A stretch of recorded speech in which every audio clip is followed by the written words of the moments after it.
So what we're talking about is photogenic, because that's what these people are. So the fear of being on camera.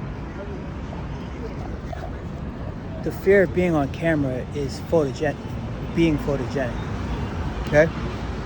So it's a phobia, actually, believe it or not. It's not a phrenia, it's a phobia. But most phobias end with phobia, like arachnophobia, the fear of spiders, and so on and so on.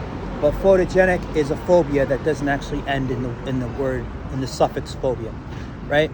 But it's interesting because this is how you begin to actually figure out how to navigate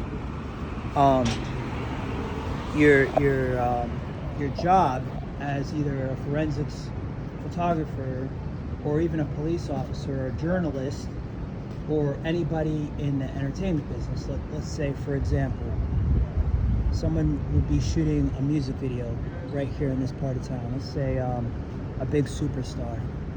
I can't think of one.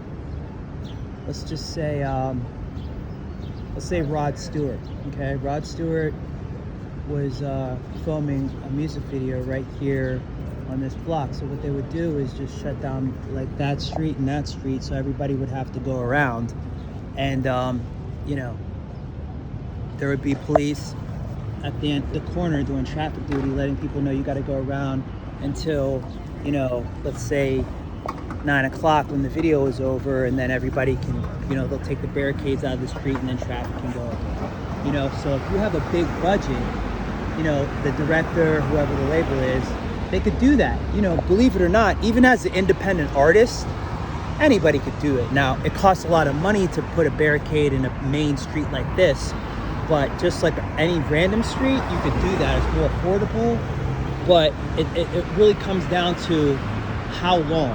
How long do you need to get your video done until things can go back to normal? And also, how much traffic are we going to be holding up? And on a main street, that's a lot of like this. It's a lot of traffic. So, but the thing is, right? That causes a lot of people who, may not be Rod Stewart fans. They may not be music fans. They may just be wanting to get home. So maybe they work downtown over here and they live over here. And all of a sudden they're saying, oh man, crap. Why does somebody got to be shooting a video? They're always filming music videos or whatever, you know what I mean? And, it's a hassle to them. So they really get ads, right? But what do you have?